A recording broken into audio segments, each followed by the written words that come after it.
Ini untuk BLT, jadi ada kolom dari Ditjen PDP dan BPSDM itu membagi menjadi dua. Jadi kolom untuk BLT dana desa dan kolom untuk istilahnya pagu dana desa reguler. Ini istilah di internal PDP dan BPSDM. Untuk BLT dana desa ini pagu BLT, itu kita lihat kolom pagu BLT, di situ sudah ada tulisan 40% dari pagu DD ya, pagu dana desa ini. Kenapa disebut pagu BLT 40% dari pagu dana desa? Karena di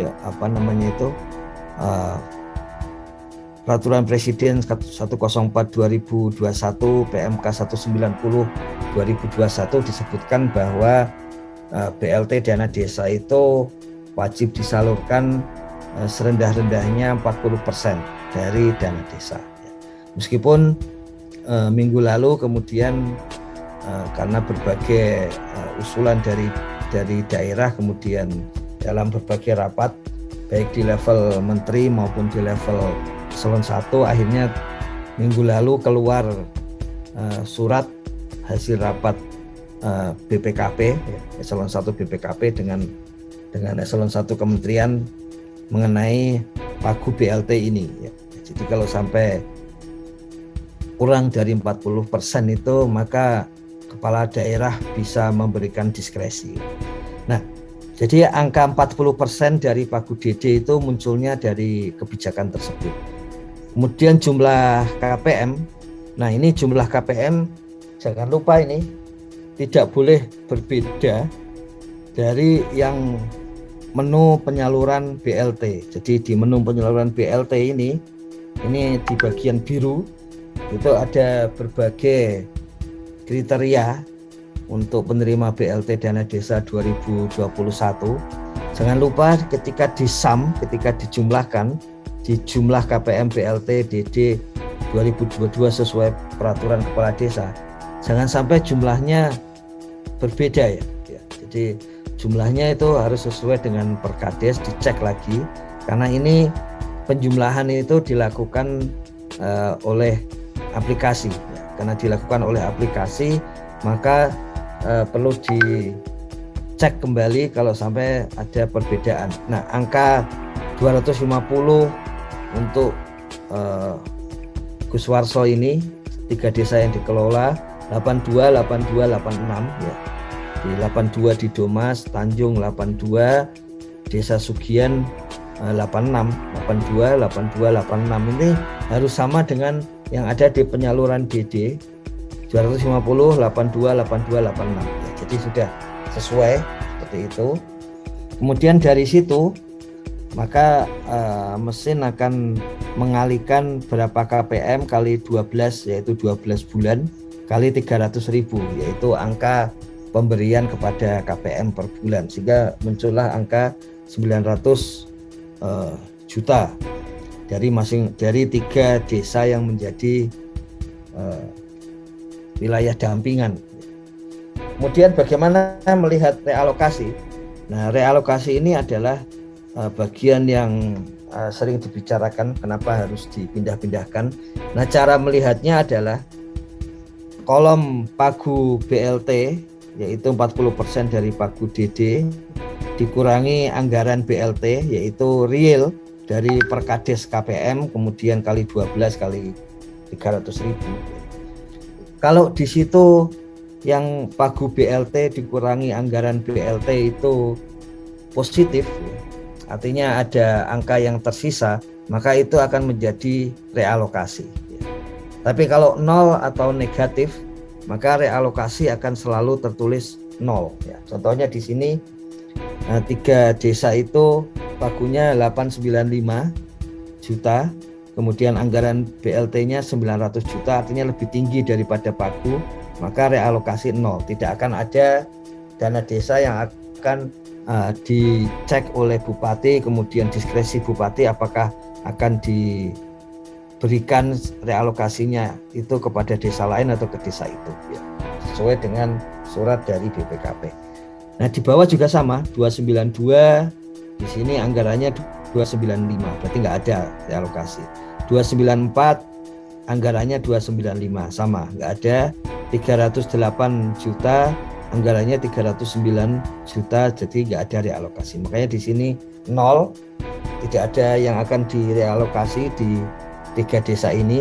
Kemudian setelah itu penyaluran, ya penyaluran tentu saja harusnya 82 kali 300.000 untuk bulan 1 bulan. Kemudian karena ini 3 bulan, kemudian dikalikan 3. Ini dicek saja, jangan sampai beda antara angka ini dengan angka ini. Angka ini adalah jumlah KPM kali 3 bulan kali 300.000. Dari situ di tahun ini direncanakan 4 kali penyaluran dana desa berkaitan dengan BLT dana desa. Maka di sini ada BLT dana desa tahap 1 Januari Maret, tahap 2 April Juni, tahap 3 Juli September, dan kemudian tahap 4 Oktober Desember. Kemudian total dari tahap 1 sampai tahap 4 ini menjadi subtotal penyaluran BLT. Jadi kalau saat ini tentu saja akan sama dengan BLT di tahap 1.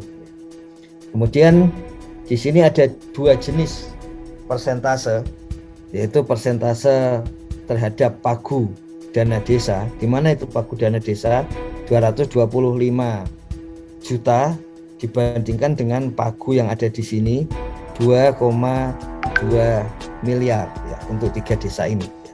Jadi 225 juta per 2,2 miliar, maka hasilnya 10%. 10% dari pagu dana desa. Kalau dibandingkan dengan pagu BLT,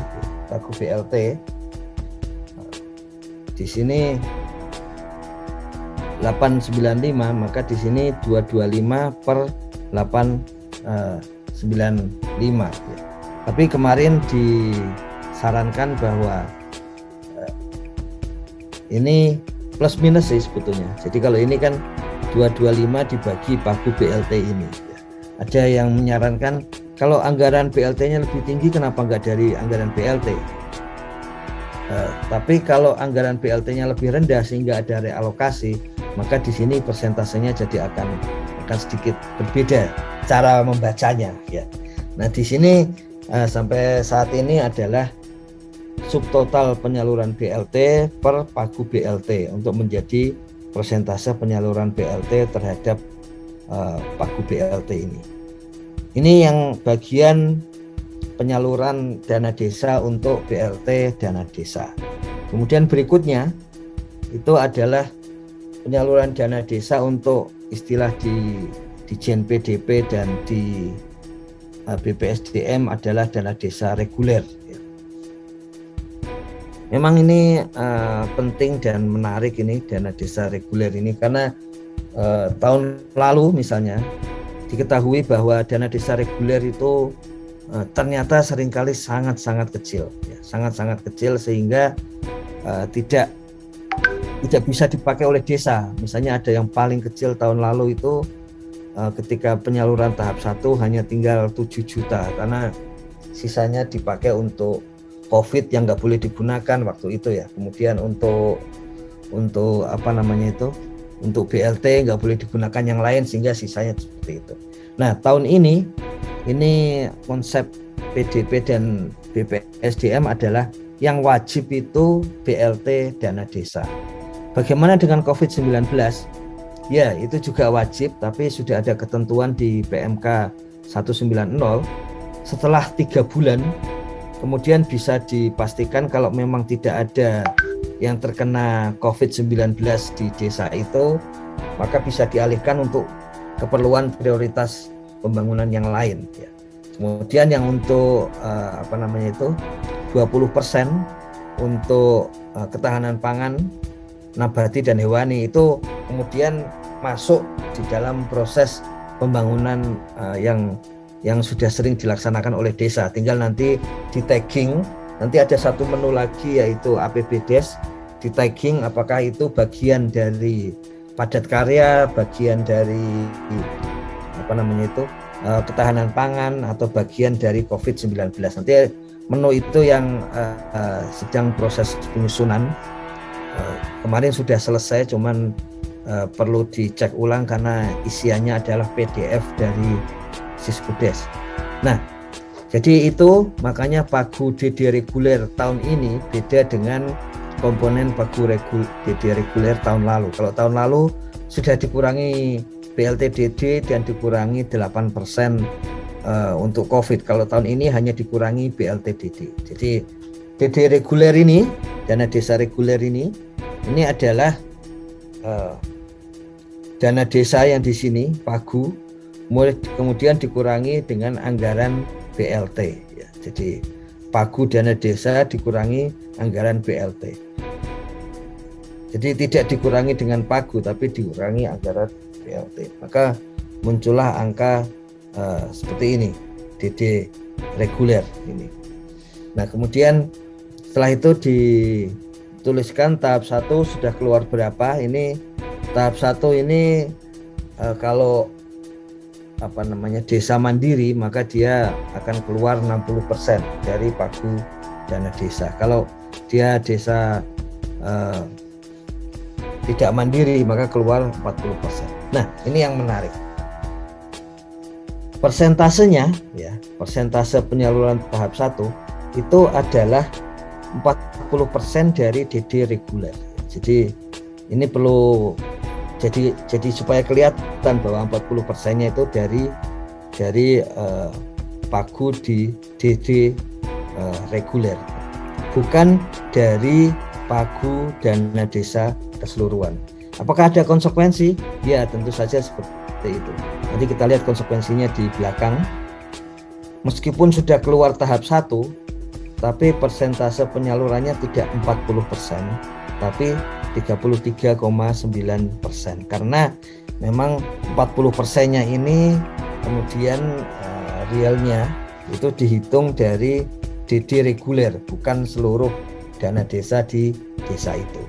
Ini keluar tahap 1, nanti akan yang belakang ini dari mesin ini muncul penyaluran